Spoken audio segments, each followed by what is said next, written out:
Hi, and welcome to Understanding Nation-State Threats. I'm Cristin Goodwin, Microsoft's Associate General Counsel and General Manager of the Digital Security Unit. I'm really pleased to be here today to talk to you about Microsoft's views on nation-states and nation-state attacks. One of the things that we focus on in the Digital Security Unit is understanding nation-states and advanced attacks and their context so that we can share our information with the world and help those who are relying on our data make more informed decisions about the technologies that they use, about the public policies they engage with, and about how they interact in the digital world. The Digital Security Unit has three key teams. The first is our cybersecurity law team, which focuses on developing laws around the world and a number of compliance issues here at Microsoft. The second is our threat context and analysis team, covering a range of portfolios for nation states and advanced actors. We'll hear about the bulk of their work today. And the third team is a communications team, which helps us with storytelling, because it's so critical for the world to understand why nation-state attacks are occurring. And it's really core to our values as Microsoft to be as transparent as we can and help the world understand the scope and the boundaries of these attacks. Recently, Microsoft released the Digital Defense Report. This is the second report that we've issued in the past 2 years that looks at a range of topics impacting cybersecurity. This year's report focuses on supply chain issues, the Internet of Things, cybercrime, challenges around working from home, but the chapter that is nearest and dearest to my heart focuses on nation states, and that's really what we're here to talk about today. When you think about the report itself, there are really three key themes that resonated for me as I thought about the year from June of 2020 to June of 2021. The first is that we saw significant nation-state attacks coming from Russia and China this year. And despite significant calls and naming of Russia and China for these attacks, their activity continued unabated. Second, the digital transformation, the migration to the cloud, has been essential to our understanding of nation-state attacks. It's really hard to fight what you can't see. And the beauty of cloud technology is that it enables us to leverage all of our teams and all of our technology to help fight against these nation-state attacks. And we'll talk more about that as we go. And then third, we saw a really terrific evolution in partnership and creativity and in willingness to engage on nation states from governments around the world, both in the United States and in Europe. Typically, it used to take us 2 years to get an attribution statement, a statement that said this nation-state attack came from this country. Now we're seeing them in as short as 4 months. That's a really important evolution and something that's really worth taking note of.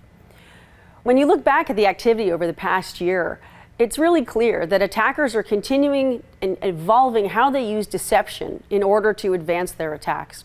We saw abuse against the supply chain in the SolarWinds attack last December. We see use of vulnerabilities by nation states to attempt to gain access to things knowing that there aren't patches available. We see nation states targeting governments, think tanks, NGOs. This is much more traditional nation-state activity because you tend to see nation states targeting where they can gain information. These are intelligence operations, they're collecting intelligence, and that was a theme that we saw in last year's report, and that continues in a significant way this year. And then lastly, now that we're living in a COVID world, remote work has become a new attack vector for nation-state actors. Because they're pursuing information or intelligence or espionage objectives, they will go to where the target is. And so if the target is at home, they will figure out how to leverage that environment in order to gain access and move forward and achieve the objectives of their attack. So one of the things that we think is really important about how we look at nation states is collecting data that helps us inform in the Microsoft Digital Defense Report what we're seeing about nation state attacks, but most importantly, it enables us to track those actors and tell our customers about it. The Microsoft Threat Intelligence Center, one of our partner teams, those are Microsoft's hunters. They are pursuing nation-state actors 24/7, following them where they are so that we can provide the best protections and mitigations against developing and evolving attack techniques, put them into our products and services, and protect our customers at scale. That's really important.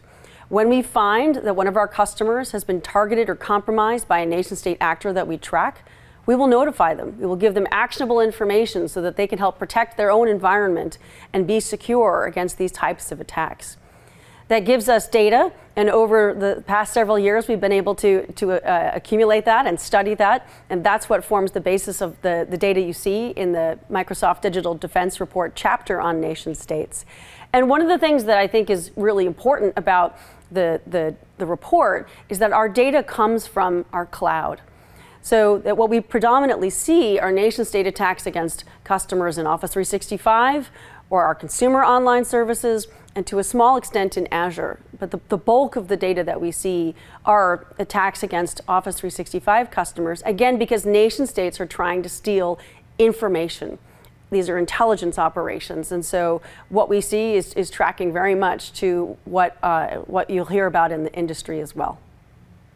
So Microsoft has a really unique approach to countering nation-state activity, and it's one that's developed over time and shows a lot of creativity. Obviously, giving our customers tools to help protect themselves from nation states and empowering our customers to be able to be secure and achieve their goals and missions, that's job one. And so we work so hard to bring the best in class worldwide of our security products so that customers can deploy those. We heavily rely on technology to help us find and detect attacks at scale and then block them at scale. So when you look at our advanced threat protection capabilities, that's taking nation state information and then putting that out in real time to help us stop attacks before they happen. One of the things that's really different about Microsoft is the fact that we leverage our legal teams to pursue nation state attackers, seize their infrastructure, and stop their attacks.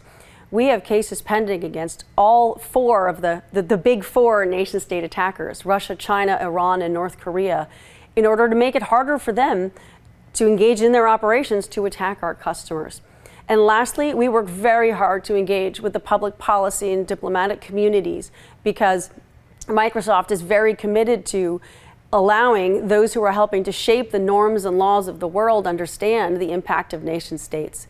Microsoft's efforts to support the Paris call for norms of acceptable behavior in cyberspace is really key to helping us change the way that nation states are attacking. And so we think that the public policy component of our overall strategy is really important. So in the past several years, as Microsoft's nation-state activity has grown, we took a step last year in naming our first democratic country as a nation-state attacker. You'll see that Dubnium is represented. That's an actor acting on behalf of South Korea. This year, we have two new entrants into the market. We'll talk about them later, Turkey and Vietnam. What you'll notice is that Microsoft uses periodic table of the element names in order to represent the actors that we track. There are lots of different ways to refer to different actors in the threat intelligence industry, and Microsoft has settled on chemical elements. So if you see something show up that sounds like a name from your chemistry book, it's one of Microsoft's. For example, a very well-known Russian actor known as strontium is also known in the industry as APT28 or Fancy Bear. It's still the same thing, but Microsoft has chosen to use elements, and it is a part of our taxonomy. So as you look at the data in the Microsoft Digital Defense Report, it shouldn't come as a surprise that the majority of the attacks are against the United States.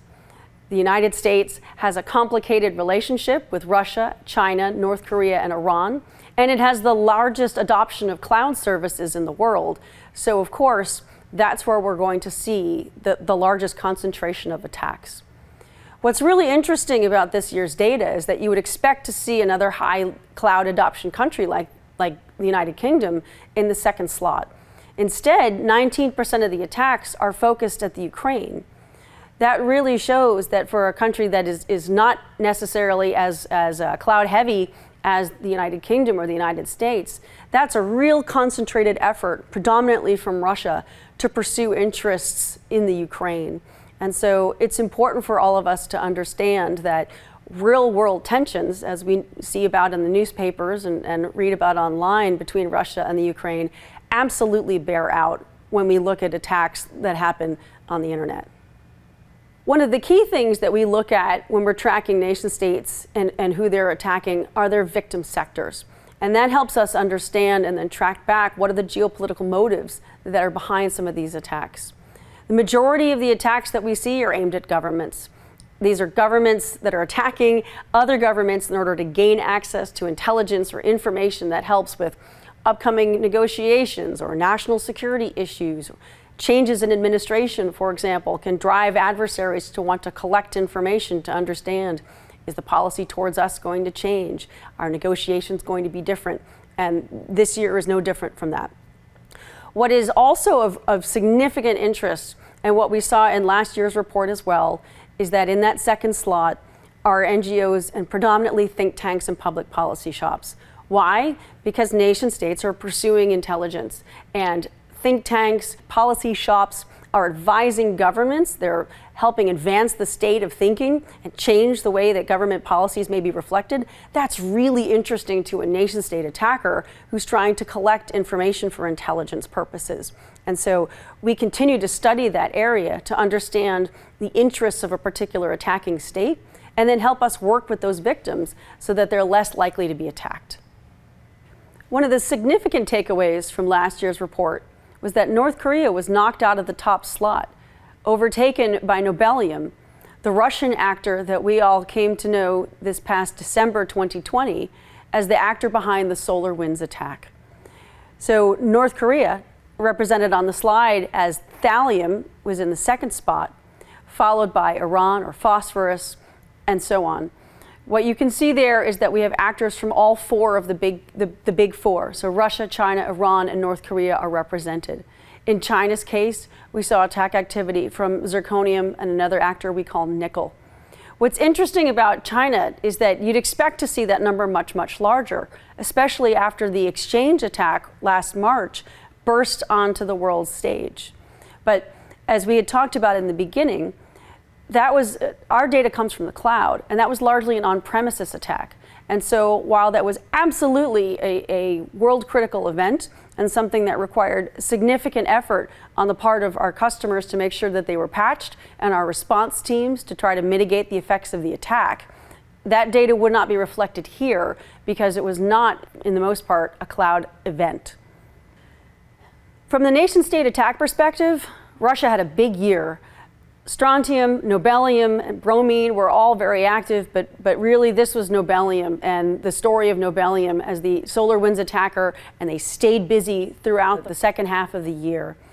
What you saw from Russian actors is that they were targeting, again as always, governments, think tanks, policy shops, and information, but we also saw Russian actors move into some of the sectors, including energy, for example, looking to gain information and intelligence collection that would be useful for Russian government officials. So we should all be concerned about Russia's willingness to abuse supply chain and trusted technology relationships, because those are essential to the interconnectedness of the internet. One of the other major areas of focus for Russia was the fact that because they had dedicated so much time and energy to the SolarWinds campaign, we saw a higher success rate for Russia than we've seen in years past. And so that was indicative of the fact that for Russia, SolarWinds and some of this advanced activity we tracked this year, for them was a success. And so it's an indicator that leads us to conclude that we're only going to see Russia continue down this path unabated. So one of the things that we do in the Digital Security Unit is we try to think about what are the operational aims of a nation-state actor when we can see the victims that they are targeting or compromising, and figure out what are they trying to go after. In the case of Russia, there were really three that stood out for us. One was clearly espionage for its own political gain, stealing information. And so we saw attacks against sanctions and sanctions policy. We saw a clear interest in defense and intelligence policy. We saw interest in U.S. policy, where the U.S. was going post-election and would it change its positions towards Russia. And of course, COVID. That was a global topic. And so nation states were collecting against each other on COVID-19, and Russia was no exception. One of the most interesting things about Russia in the past year was that they were collecting information about what we call countermeasures. So they wanted to know how defense teams or threat hunters are actually looking for them. So if they could understand how those who are in the threat intelligence space spot Russian activity, they can hide better. And so that's a really erudite tactic that you see coming from Russia. And one of the examples of that behavior was during the SolarWinds attack, when they stole what are called the red team tools from FireEye Mandiant. So they stole those tools which FireEye uses in order to see attack activity. And now the Russian actor is able to deconstruct those and understand how to hide their behavior more intentionally. That's a really deliberate tactic, and one that shows the level of refinement coming from these actors.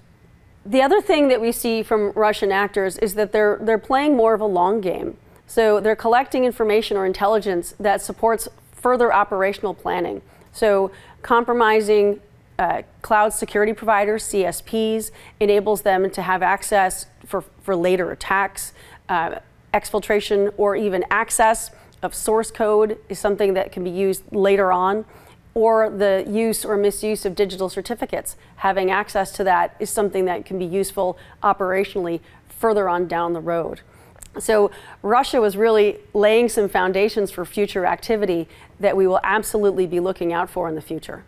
So for this year's Microsoft Digital Defense Report, China's story really is focused on the Hafnium attack from March of 2021. That was a very large on-premises attack that began with China's use of 0 days and saw Microsoft rushing out patches for customers beginning on March 2nd of 2020. It was a major event and one that brought Microsoft's incident response teams together to act as quickly as possible to mitigate the effects of what was a large nation-state attack. One of the things that's significant about the China attacks is that they're willing to use 0-day vulnerabilities, which do not have patches available at the time of the attack, which makes it harder for defenders to be able to mitigate in the earliest moments of the attack. And so China is leveraging that and trying to take advantage of that wherever they can. Lastly, what's really interesting is that you can see that China is engaged in a worldwide intelligence collection operation. For example, in this year's Microsoft Digital Defense Report, we highlight that a Chinese actor we call Nickel was targeting countries in South America and Central America, those with relationships that are associated with the Belt and Road Initiative as a part of China's intelligence collection goals. And so you can see a clear tie between China's geopolitical interests and the countries that they're targeting. What's also interesting when you think about China and targeting is to look at the sectors that they're pursuing. Obviously, government, as it was the case for Russia, takes that top slot. Gaining access to information that governments hold is of significant interest to China, and that's not just from the United States, as I noted. But what's also interesting here is that you'll see 13% of attack activity is aimed at the media. That's a really interesting thing because you don't tend to see those numbers so high from other nation-state actors. So China is very interested in what media outlets are going to be publishing about China. You'll also see higher education listed. That's significantly focused on higher ed. We saw attacks against higher education institutions in Taiwan and in Hong Kong, and those trends continue. One of the other notable things about China this year was that they had a relatively successful year in terms of compromises. About 44% of the accounts they targeted were compromised, which is up from about 20% of the global average, which we saw in last year's report. Iran is a really interesting member in the Big Four from a nation-state perspective. While they have been willing to use tactics like Russia does with password spray, Iran moved into a really new category this year in some of its attacks against Israel. Iran showed that they were willing to use destructive tactics, specifically willing to use ransomware against interests in Israel. And in part, that's to obfuscate the intention of the act. Is it a crime? Is it a nation-state attack? By using ransomware and being destructive, it made it harder for those who were investigating to know the true intent of the attack. Fortunately, Microsoft stays persistent. We were able to see the attack and the rationale behind it, and we're happy to share that information in the report. But it's an alarming trend when nation states are following and adopting criminal tactics in order to hide, as opposed to the other way around, where criminals would tend to follow nation states. So this is an area that we're going to continue to watch. From a targeting perspective, about 50% of Iran's activity is aimed at the United States, and about 25% of it is aimed at Israel. So it, in large part, is really concentrated on those two countries. And what do you see from an attack perspective? Again, it's not significantly different from what you see from the other major countries. Government information, higher education, journalists and media, some sector activity like defense contractors or IT services, but it's really exfiltration of information. Of the big four this year, really Iran was the only one that showed a willingness to use destructive tactics in any of their attacks. So of the big four, one of the more interesting stories is that of North Korea. Sanctions and COVID have had a significant impact on North Korea. Their economy has been in a very difficult position for some time. One of the other interesting facts about North Korea is that because it doesn't have the capital it needs to fund its own government, some of these government agencies are going out and funding themselves, largely through cybercrime activities. And so that is in large part why we see so much cybercrime coming out of North Korea. It's an attempt to fund the agency, fund the government, and keep money coming into North Korea in circumvention of sanctions requirements. North Korea also has a vast appetite for intelligence, collecting on a large number and very broad range of targets. What's interesting about North Korea is that in the case of Russia, China, and Iran, the overwhelming majority of targeting is aimed at enterprises or organizations, whereas in the case of North Korea, it's aimed at individuals. So it may be individuals for the purpose of cybercrime, but it's also aimed at individuals that are of interest to the regime, be it because they are dissidents, policy experts, journalists taking position that North Korea wants to understand. And so that is an area where Microsoft focuses on how do we help identify the individuals that are involved in these attacks. And just like we do for enterprises, notify them when they've been targeted or compromised by a North Korean actor, just like we would for any other actor. North Korea has been very active this year in cryptocurrency theft. And one of the other interesting pieces about the country is that they've been very engaged in social engineering via social media, and particularly aimed at security researchers. So like we talked about for Russia, trying to understand what do the security researchers know about them so that they can circumvent any defensive mechanisms that are put into place. Fortunately, that attack activity was detected and information was shared publicly about it, and so we haven't seen that attack trend continue. Now we have the two new entrants into the Microsoft Digital Defense Report, Vietnam and an actor that we call Bismuth, and Turkey, an actor that we call Silicon. We saw the Bismuth actor targeting human rights organizations and working through Bitcoin miners to be able to gain access to information, both domestically inside Vietnam as well as in France. In the case of Turkey, the actor that we call Silicon, we saw targeting telecommunications and IT firms, targeting companies in the Balkans, as well as conducting reconnaissance into targets that were in countries of interest to Turkey. So Syria, Iraq, Armenia, Greece. And so these are the two newest entrants into the Microsoft Digital Defense Report. If we find countries where we have confidence in the telemetry that we have and our ability to associate that activity with a particular country, then we will continue to name them here, and you can look forward to reading more about that in next year's Microsoft Digital Defense Report. So when we talk so much about nation states and nation state activity, it can feel a bit like doom and gloom, but it doesn't have to. There are things that can be done to help protect both your digital estate, your corporation, your organization, your enterprise, or yourself, your digital person. And so let's explore those a little bit more.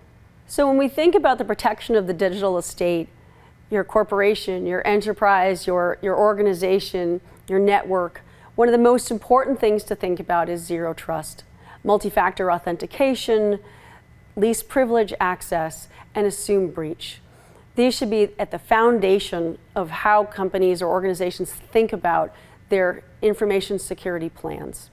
The one that is near and dear to my heart is multi-factor authentication. We'll talk more about it in a few minutes, but it really is core to having strong identity practices.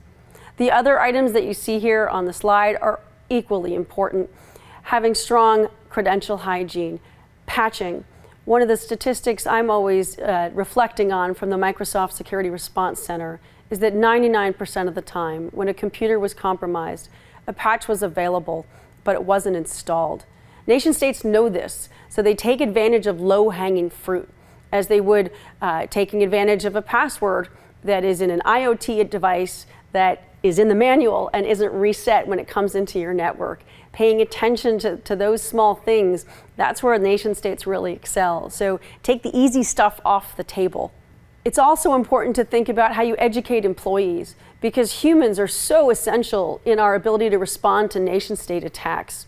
And so the more you can train your employees to know how to spot what looks like a spoofed mail or what looks like something that isn't quite right in an email or in an online interaction, the safer your organization will be. And then lastly, repeat. This space is a continuous life cycle. Nation states are constantly evolving their tactics and their techniques in order to be able to stay state of the art and find new ways to defeat defenses. So that life cycle approach is really essential to an organization's ability to withstand the advanced persistent threat that comes from a nation state actor. So when you think about protecting your digital person, a lot of these concepts are exactly the same as what's important for an enterprise. Multi-factor authentication, strong passwords. As I mentioned before, both Iran and Russia use password spray attacks. Now, we're coming to you from Seattle, Washington. It's not unreasonable that somebody would have Seahawks #1 as their password somewhere here in this city. Attackers know that. They will look for simple passwords and they will spray it against every account that's in an enterprise or against a personal account of somebody that lives in that city to see if they can get into the contents of your account. And the reason why they use that tactic is because it works. And so it's really important to refrain from picking your favorite international football or soccer team or American football team or sports team with a #1, even though that may be an easy thing to remember. Having a strong or complex password is important because nation states will otherwise look for ways to take advantage of that. As we think about protecting our digital person, there's something that we can all do to help protect ourselves. Set a meeting reminder for yourself once a quarter. Make sure that you've checked to make sure that you've got your multi-factor authentication enabled. Make sure that you have patched everything, not just the devices that you use for work, or your laptop or your desktop. Patch your phones. Patch any IoT devices that you have in your house that can be updated. It's really essential to keep things as current as possible because that makes it harder for attackers to gain entry. And it's easy to forget or to delay that. But when you have it on your calendar as a reminder, then when you see that reminder, make sure that you do that and help friends and family and others in your network, in your social network, to do the same. I wanted to show an example of an authentication app because when you hear, make sure you're using multi-factor authentication, it's a really easy thing to do. When you have an account on a social media platform, your email, your bank, something where you're entering a username and password, you should look for those services that allow you to use multi-factor authentication. Microsoft's Authenticator app is a terrific and easy way to make sure that you are the one who is granting yourself access into your account and that someone isn't trying to access it surreptitiously. So when you turn it on, you'll see, like on the screen, you'll have a number that shows up on one device and it says, are you allowing access? Is that okay? And you can say yes on your phone. And then that way you know you are the person that authorized that access. Now, if that ever shows up on your phone and you're not the person that's authorizing access, chances are there's an attack going on. Be aware of that and then take action. One of the important things about VPN technology is that it's setting a secure connection between your device and the network that you're trying to reach. And there are a range of VPN providers that are out there that can help you protect your mobile devices. It's just another way to help protect your information when you're on the move. Here's an area that you don't hear about very much, but it tends to be a tell for nation-state activity. So on the screen, you can see an example of the settings of an Outlook email account, like a consumer email account or like hotmail.com. One of the things that nation-state actors like to do is they will go into your mail forwarding rules and they will enable forward your email so that way, if you get on to the fact that your account has been compromised, then if you reset your password, that password reset information gets sent to the attacker as well. So one of the things you should be looking at every quarter is to go into your drop-down menu under Mail, look under Forwarding, and if that forwarding box is checked, then chances are you've been impacted by a nation-state actor. And that tactic is not specific to any one email provider, and so it's important from a cyber health perspective that everybody is paying attention to that. On the enterprise side, we have the same ability to make sure that admins are looking at whether mail forwarding has been enabled, and if it is enabled, to disable it. And so that's just a small tell, because it's something that we see quite often from nation states when they try to maintain persistence into an individual account. One of the things we also know is that nation state attackers like to target individuals using social media. So here we have two examples, our friends Danielle and Audie. One of these two accounts is fake. Now, they have the same companies, they are in the same places. If you were to go down to their profiles, they would look exactly the same. But there's one tell that you can often see that helps you identify when a social media account is fake. And that's the number of followers. Because real people, particularly those that are connected in their profiles and in their lives with others, have a high number of connections. And what you see in Danielle's profile is that she's got 10 connections. And so that's always something, if you see a very, very low number of connections, then that's an account you want to take note of and assess first before connecting, because it may not be legitimate. Of course, it may be somebody that's very, very new to the social media platform, but it's better to be safe than sorry. So as we wrap up, one of the things that's most important to how we look at nation states and how we think about combating nation state activity is to migrate into the cloud. That digital transformation enables you far more control over the elements that you need in order to identify nation state activity in your environment, and it enables us to be able to see when a nation state attacker is pursuing your interests so that we can not only help protect you, we can write protections at scale that help everybody. And the more that we can see, the more that we can protect. So it's really important not to overlook the basics. Russia and Iran have been using password spray tactics very effectively. For example, we know of one entity that had about 6,000 accounts, and 12 of them were compromised by password spray, by being able to guess an easy password and then gain access into that entity. All it takes is one account. So it's really important to use multi-factor authentication, have strong passwords, be cyber healthy. China takes advantage of unpatched systems, or will use web bugs to be able to gain access to information that they can use in later attacks. It really highlights the importance of patching, because if your system is up to date, then you're going to make it harder for attackers like China to take advantage of your systems. And lastly, stay vigilant. There's a reason why we call these groups advanced persistent threats. Apply defense in depth, both to your digital state and to your digital person. You know, one of the things that I'm really proud about in being in cybersecurity is that we call ourselves a community, the security community. So I invite you to join us in the security community.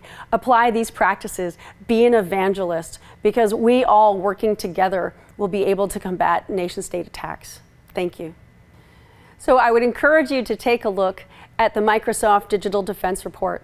Everything we talked about today and more is available for you to review in the report. I would also encourage you to take a look at the Microsoft on the Issues blog, where we post breaking news about Microsoft's efforts to combat nation-state attacks. And lastly, Microsoft Security blog, where our technical teams, like the Microsoft Threat Intelligence Center and our Defender team, our DART team, and many others, publish technical information, indicators of compromise, and other really helpful resources to combat nation-state attacks. Thank you very much. We've already learned so much here at Microsoft Ignite. We've learned how to protect our organizations against the latest adversarial trends, stay resilient while managing risk and compliance, and how to strengthen our security posture from some of the industry's principal thought leaders. Now, get excited as we look ahead to the future of security in today's upcoming sessions. Hi, I'm Jessica Feku, Security Product Marketing Manager here at Microsoft. We just tuned into Associate General Counsel and Head of Microsoft's Digital Security Unit, Cristin Goodwin, unpacking valuable insights about nation-state threats and the relevancy of these new threats to enterprises.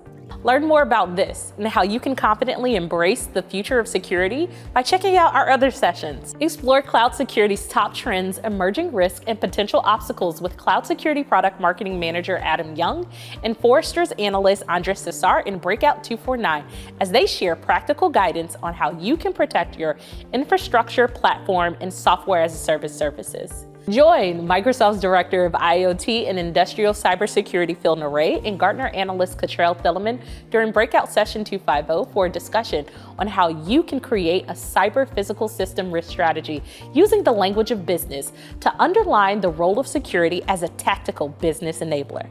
And you won't want to miss this discussion with Microsoft Principal Program Manager Aaron Miyake, Principal Engineering Program Manager Glenn Coletta, and Senior Program Manager Maud Tejavaneja, joined by Carnegie Mellon's Dan Costa on a discussion about the unique challenges of insider risk and how to build an effective insider risk management program to meet these needs. Do you have any questions about anything you've heard in today's sessions? Ask us in the chat. Join us with live subject matter experts that are available during every session. If you can't make a session, don't worry, we've got you covered. Everything's available on demand at aka.ms/msignite21_security/on-demand. For the latest on what's happening in Microsoft security, visit us on the web at www.microsoft.com/security or follow us on social at MSFT Security on Twitter and Microsoft Security on LinkedIn. Thank you so much for joining us at Microsoft Ignite.